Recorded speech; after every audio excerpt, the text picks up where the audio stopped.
Hello there, Applebiteys. This is your Applebite, Rafael Tavares, talking to you straight from our show here, The Written Writ, a show where you and you, take a journey together to become better writers. And you know that I love to do these challenges.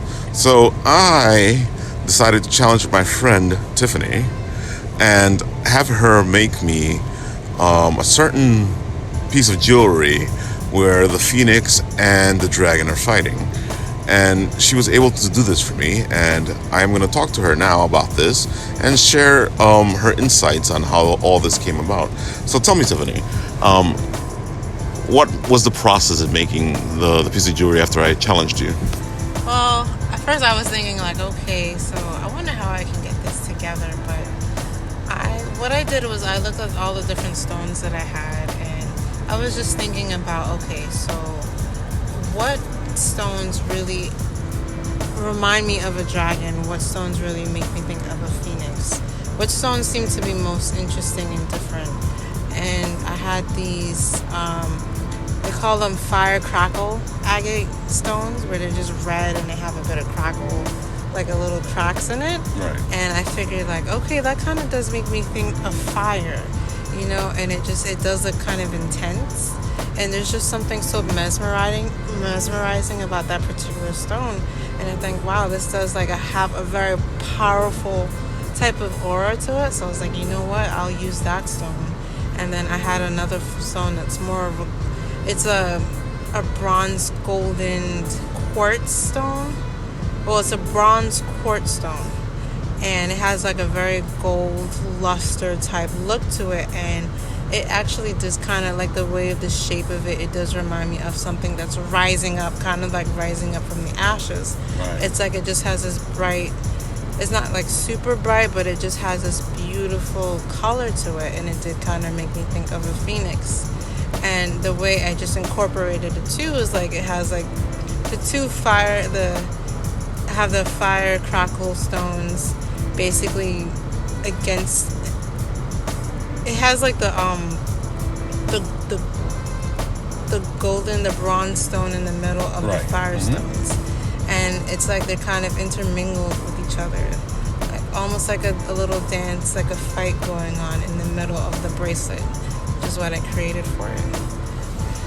I have to admit, I was very impressed. I liked what I saw. You sent me the picture of it, and I was like, yep, that looks like the phoenix and the dragon doing their eternal dance with each other.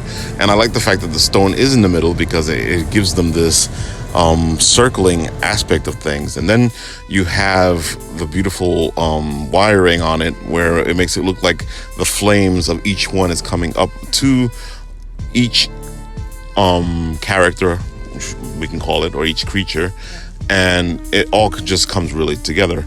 I think you did a really good job of putting it together. Thank you. Yeah, honestly, I really liked the whole challenge. It just really gave me something creative and different to try and to incorporate into my jewelry. Like, I always up for a challenge, and I think it was just a fun challenge to be a part of. I love doing these challenges. I feel like they're a way to get the creative juices flowing, so that we can just bring out our inner artiste. Is this usually the way you do your jewelry? There's usually something going on in your head where you go, I should do that. How do you usually make your pieces? Well, I think so basically I like to just pick up stones.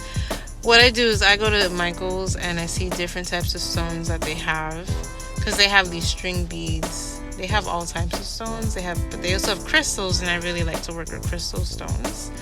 And I like to use whatever color or whatever kind of energy I want to put into a type of a jewelry, a type of piece. And I think about, I'm just really into spirals and I'm into shapes. So especially I'm really into making rings. That's what really made me start out with this. So I like to make rings that look very different, very unique. I like to make a piece that's not everything is not the same, because every stone is not the same. So I think it's interesting when I wrap something, I try to make it a little different than the other piece. Like I love to incorporate circles, or just I'll wrap them around each other. Just like every piece has its own beauty to it. And for whenever someone is looking at the piece, I want it to be something that really speaks to them, but it's different. Like everything is beautiful in its own way and everything is unique in its own way. And it just like definitely incorporates like an element of the universe. And like we're all different, but we're all similar in our own ways. And that's definitely like the kind of elements that I like to incorporate in my pieces.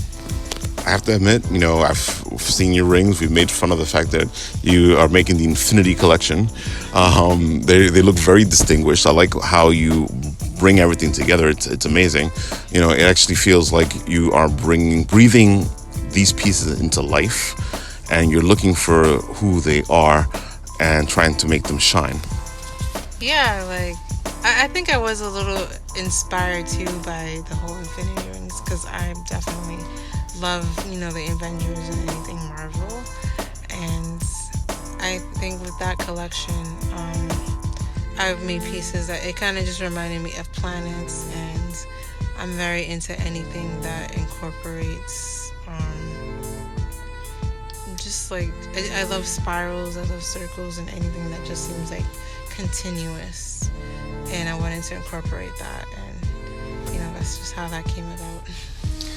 It's funny, we were just talking about this. I was like saying that, I love RPGs, and one of the things you love in RPGs is you want to find those specially crafted items, weapons, and, you want them to be imbued with their creator's power, or just have this special power to them. And after listening to you talk and listening to how you create these items, I must say that, as a person who plays RPGs, it makes me want these items a little more. Oh, that's awesome, Yeah, I remember in our conversation you were saying how different pieces can, when the creator, like when you're creating weapons or different things, that energy and that power can get infused into it. So you could definitely look at my pieces like that, like say if I make a stone with amethyst, that's for protection. Or lapis lazuli, that's like for communication, or rose quartz, that's just for self-love. Everything has its own power to it, and it's just like you use it how you make it for yourself. Whatever element or whatever you're working on, that can be your power for today. I must admit, it sounds great. It sounds great to buy for yourself personally. It sounds great for you to gift to somebody special, or somebody as a gift, because you might want to give somebody some protection. You might want to give somebody some communication. You might want to give somebody. It does feel like this is something that you might want to share or keep to yourself. Oh yeah, I definitely love sharing. I love seeing people, wearing the different pieces and like letting it work for themselves, or just even being able to gift it to other people. I love to help people. I love to give. So however that person feels that they can, use these pieces to help them in any way, it really definitely makes it more special for me, and just like how they're able to utilize it for their own look, but also just like being able to utilize it for their own whatever it is that they're working on. So now that we know all that, and these people are people out there, they're going to want to buy your jewelry. They're going to want to know where to find you, because they might want to even talk to you, because this is all sounding really great. So where can they find you? Okay, so we are Tiffy Star Gems. That's Tiffy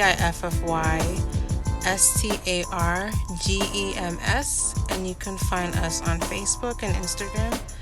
And I also have an Etsy page, which is linked on the Tiffy Star, the bio page on our Instagram page. So one last question. We did this challenge, and you made this specifically for me.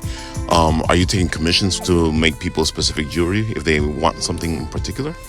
Oh yeah, of course. Like if you would like anything for yourself, if you see something you like, I can create that for you. Or if you have your own idea, if you have any challenges for me as well, I'm definitely open to hearing it, and I would love to create a piece for you. So there you have it. Do yourself a favor, check Tiffany out, and as usual, this will be followed by my little story piece that I did for, of course, it's not a challenge if we don't have the story aspect of it, right after this. So stick around and listen. This is Rafael Tavares and Tiffany Richards. signing off.